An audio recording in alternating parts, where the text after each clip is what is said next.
Yep, I'm going to go after Sun Media again. Ezra Levant. If you know who that is, that's pretty much all you have to say. Now, recently in an article he did for the Toronto Sun, obviously, and I find Levant to be a smug, insulting turd of a human being. He went after the people who went on strike, the students who went on strike in Quebec against the proposed budget cuts and raising tuition fees. Now, education, very important, and obviously the students were very passionate about not getting screwed on education. Thus, they protested, took it to the street, and fought to defend their right to education. Now, he called them terrorists. The protests got awfully aggressive, property got damaged, so he's decided to call them terrorists. In his eyes, people who protest very aggressively for their rights is a terrorist. Now, trust me, Levant gets a lot worse. Well, some of the students decided that they don't care about the protest and filed an injunction to be able to go to class despite the student strike. And the students who were striking, the overwhelming majority, wouldn't let them in. Well, basically, the rich kids who went to school, whose mommy and daddy are paying for everything so they don't care how much education costs, threw a snit fit and decided to say, screw you, working and middle class people, we're going to go ahead and not give a damn about what you have to go through, and file an injunction to pretty much tell you to shut up. Well, guess what? It didn't work. The vast majority, the working class people, decided to say, to hell with you, you're not damaging our protest movement. And good for them. They did.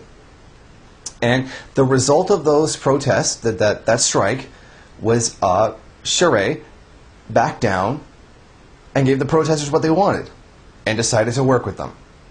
Thus, ironically proving that protesting actually works, even if it is highly, highly aggressive protesting. Okay, democratic victory. The people stood up and they got what they wanted. Well, Levant calls Charest a coward for not having the police roll in and crush everybody. He pretty much insinuated that he gave in to terrorism and that he's a coward for respecting the democratic right of students. Now, if you listen to the will of the people, you're a coward and you seemingly support terrorism. However, Levant didn't stop there. What he decided to do was go on and pretty much slander the students by calling them racists. Now, he didn't come out right there and say it, but what he did was a nice, cute little comparison. And he didn't literally call them racists, but the implication was there given the stupidity of the argument he made.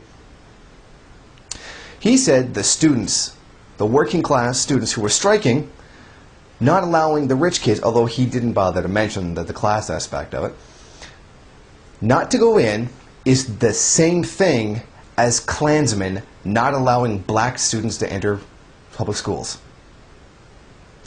He raised one of the most horrible visions of racism